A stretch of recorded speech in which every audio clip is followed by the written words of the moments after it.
Yo, what's up mga ka-backyard? Welcome back sa aking channel.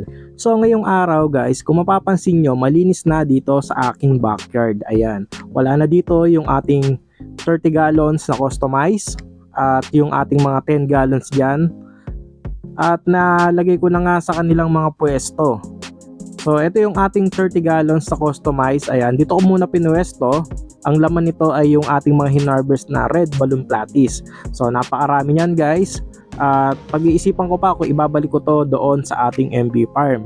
So konti pa lang naman at hayaan ko muna dito mga anak ng mga anak. So yan, at ang gaganda pa ng kulay ng ating mga red balloon platies at talagang nagkukulay dugo.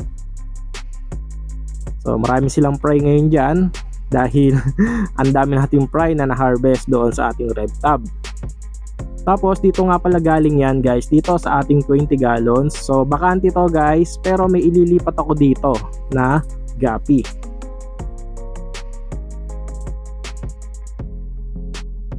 So ito yung ating 20 gallons na customized guys. Bali nilagay ko yung ating flower horn na female. So hindi ko pa sure kung talagang dito siya magtatagal no, dahil yung 35 gallons niya ay lilinisin pa natin. Ayan. At napakaganda ng pang flower horn talaga yung ating tank na yon. So ito yung ating 10 gallons. Ayan. So itong mga gapi na to guys, ito yung ilalagay ko doon sa ating 20 gallons. Ayan. Itong ating mga RDSS na galing yan kay Sir Eman Malik, no? Tapos itong ating 10 gallons na yan ay gagamitin natin yan doon sa ating mga RCS. Tapos ito yung ating blue ram. Tapos napix ko na nga itong ating 50 gallons at ayan, wala nang leak. So nakadalawang ulit ako dyan ng sealant at yung sa nabigay sa akin na sealant, so dun siya na-fix. Ayan, at mapapansin nyo goods na ulit ang ating 50 gallons. So ito mga RDSS na to guys, ayan. Aalisin ko na yun dyan, tapos lalagyan ko to ng mga RCS. Ayan. Ito yung mga RCS, bali galing to doon sa ating MB farm, mga hinarvest ko.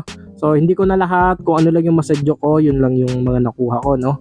So gusto ko nga gawing tank shrimp tong ating 10 gallons dahil maiba naman, dahil minsan kasi nakakaumay pag yung pare-parehas lang yung nakikita mo. So maganda yung marami kang pagpipilian. So doon ko ilalagay yung ating mga RDSS.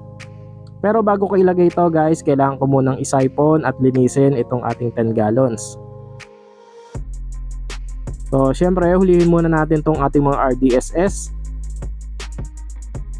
So ayan, at nilabas ko na yung ating mahiwagang fishnet. So butos-butos na nga yung ating fishnet. At mamaya ay bibili tayo ng fishnet dahil papasyal tayo kay Camp BJ Aquatics dahil maglalagay din ako dito ng mga aquatic plants kasama ng ating mga RCS o yung red cherry shrimp. Yan. Unahin muna natin tong alisin tong ating mga gapi.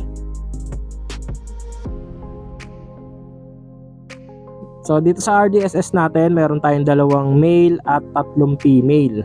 So hindi ko pa sure kung mag-breed yung ating mga female dahil medyo stress o yung mga nakaklampin. At bibili din tayo mamaya ng methylene blue at papatakan ko yan baka sakaling mag-okay. So ayan, lilinisin ko tong bottom dahil maraming mga feeds, maraming mga poops. Tapos kung ano yung maalis dyan na tubig, yun lang din yung idadagdag natin. Tapos meron nga pala ako dito inilagay na isang pirasong blue dream. So hanapin natin dahil hindi siya pwedeng humalo doon sa ating mga red cherry shrimp. Yan, tong to hindi ko na aalisin yan guys, ibabalik ko tong ating paitlugan ko to dati ng mga ng mga blue polar. So nakita ko na nga nandito yung ating blue dream, pero nung kinuha ko yung camera ay nawala siya. So napakahirap niyang videohan. Ayan, pinaikot-ikot ko na nga tong ating sponge filter na to at mukhang nakatakas siya at wala siya dito.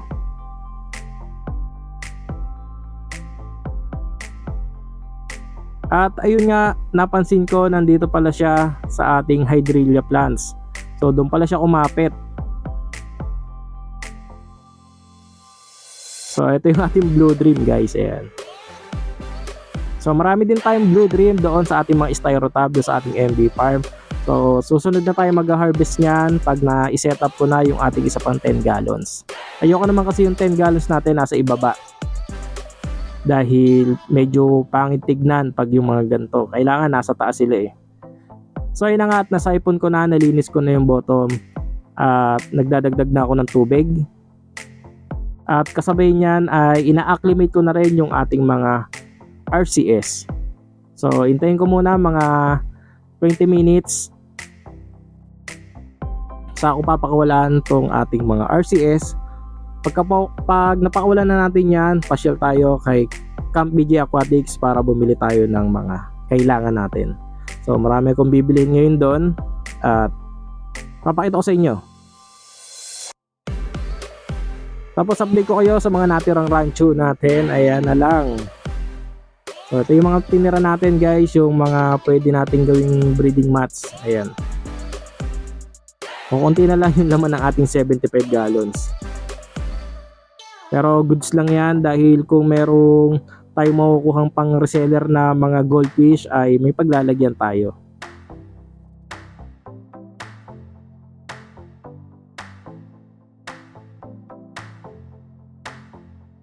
So yun na nga guys, at hindi ko na nga naipakita sa inyo na kung paano ko isinalin yung ating mga RCS. At napakarami pala nung nakuha kong RCS doon, no? Pero napakarami pa doon sa ating styrotab. So hindi ko pa alam kung paano tumingin ng mga grades nito dahil meron nga daw itong mga low grades, low at may mga high grades.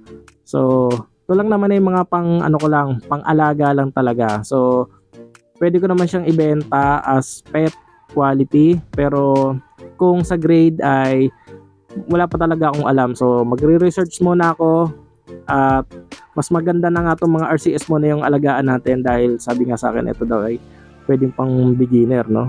So ayun na nga at napakarami oh. Napapansin ko kasi ito katulad dito, itong isang to, hindi siya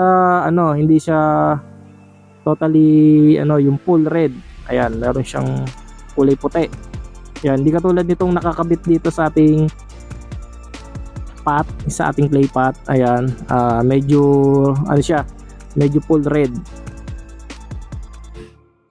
At kung mapapansin nyo ay napakalinaw ng tubig natin, no? Kahit kapapalit lang natin ng tubig.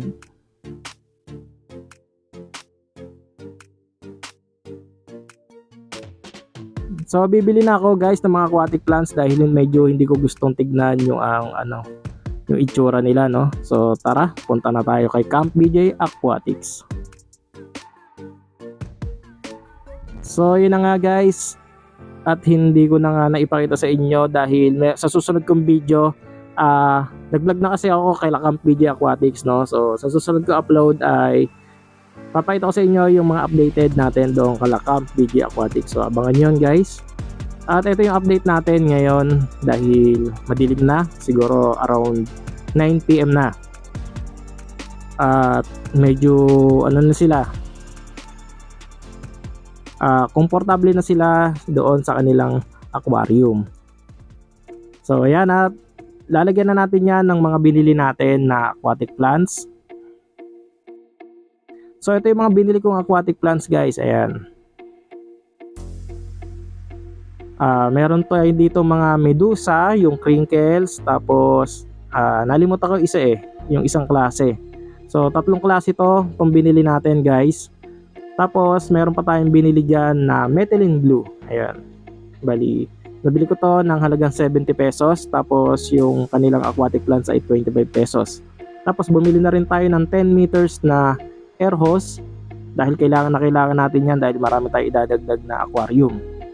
Tapos bumili na rin ako ng moss. Dahil, ayun na nga. Dahil gusto ko na nga mag-aquascape kahit mga low-tech lang. Tapos bumili na rin tayo ng glue. Dahil yung pagpasyal ko nga pala doon sa Camp BJ Aquatics ay may binigay sa atin si Sir Jess na pangsimula doon sa ating pang-display na gagawin sa aquascape. Ayan. Tapos bumili na rin tayo ng fishnet na 8 inch. Tama-tama yan dahil mabilis tayo makakahuli ng ating mga malilit na isda. So ito yung binigay sa akin ni Sir Jess ng Camp BJ Aquatics. So maraming salamat Sir Jess at Sir Bricks, dahil sa bawat magpasyal ko sa inyo ay napaka-solid at hindi kayo talaga talagang napaka-friendly nyo. So ito yung binigay sa akin Sir Jess. Ayan. So lalagyan na lang natin yan ng moss.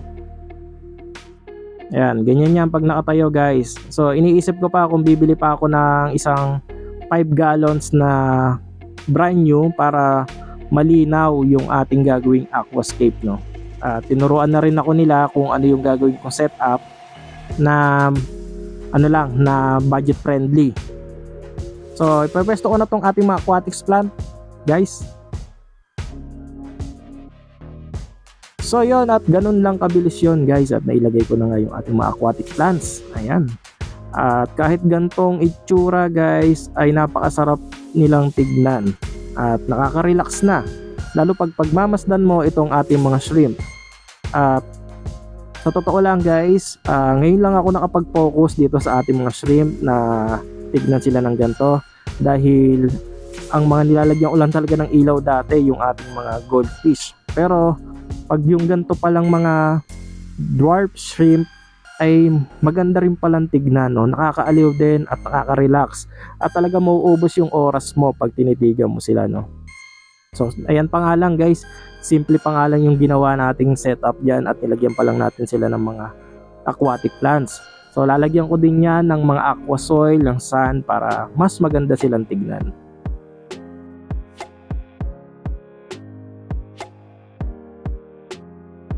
So ayun na nga, at naglilibot-libot na yung ating mga shrimp, yung ating mga RCS. So ayun yung mga sinasabi ko sa inyo guys, ayan, yung mga hindi solid na red. So sabi sa akin, yung mga ganyan daw ay ihiwalay ko, at ang ititira ko lang daw dyan yung mga pure red.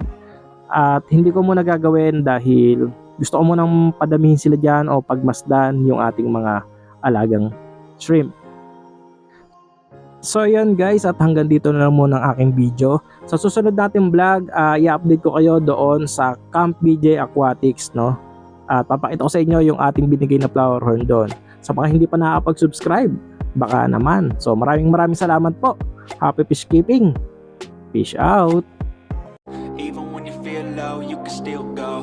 Even when you feel slow, you can still go. Even when there's no hope, you can still go. I never answer to no, man, I still go. Go, go.